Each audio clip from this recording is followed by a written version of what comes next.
Olá, estudantes da primeira série! Nesse vídeo, vamos falar sobre a classificação periódica dos elementos. Vamos lá?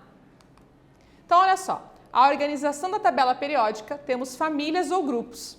A tabela periódica está organizada em 18 famílias ou grupos, que são as colunas verticais, e há duas nomenclaturas para representar essas colunas. Então, nós temos a nomenclatura usual, que a gente usa família ou grupo, numerado por algarismos romanos, seguidos das letras A e B. Então, aqui a gente tem grupo 1 ou família 1A, 2A, depois a gente tem 3B, 3A e assim por diante.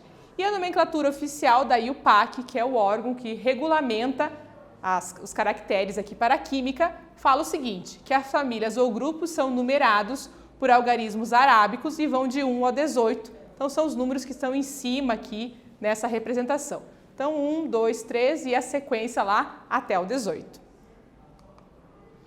No grupo A estão os elementos representativos. São os mais estudados e possuem o elétron mais energético no subnível S ou P. Então, são as colunas mais altas que temos aqui, os elementos representativos, e temos nomes especiais para essas famílias. Metais alcalinos, A1A, metais alcalinos terrosos, 2A, família do boro, 3A, família do carbono, 4A, família do nitrogênio, 5A, calcogênio, 6A, os 7A, halogênios e os gases nobres, que é o grupo 18 na nomenclatura da IUPAC, ou pode ser chamado também de grupo 0. O grupo B dos elementos ou metais de transição interna ou externa. Os elementos de transição externa, o elétron mais energético, encontra-se no subnível D. Então, a gente tem aqui os metais de transição, tá? Externa e interna. Os elementos de transição interna são os lantanídeos e os actinídeos. E o elétron mais energético está localizado no subnível F. Então, olha só, os lantanídeos e os actinídeos, eles saíram aqui do 6º e do 7º período da tabela. Para que a tabela não ficasse muito longa, essas duas fileiras vieram aqui para baixo, para que o visual da tabela fique mais interessante, certo? Eles fazem parte dos elementos ou metais de transição, e esses são transição interna, e os demais aqui pintados de azul são de transição externa.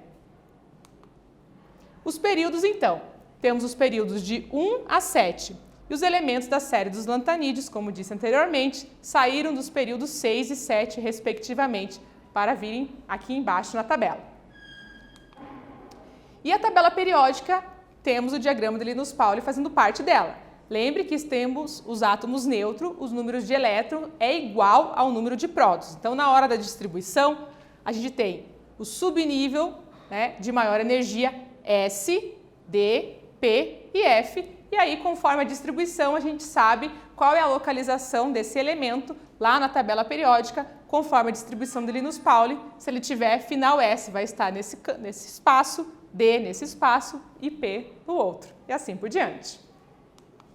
A tabela periódica atual, então, tem essa organização aqui e a gente usa no nosso curso de Química, e a tabela periódica ajuda a organizar os elementos. Atualmente temos 118 elementos na tabela periódica, mas esse número pode crescer com o passar dos anos, conforme os cientistas forem fabricando novos elementos artificiais. Nesse vídeo, nós falamos sobre a classificação periódica dos elementos. Espero que vocês tenham gostado e até breve!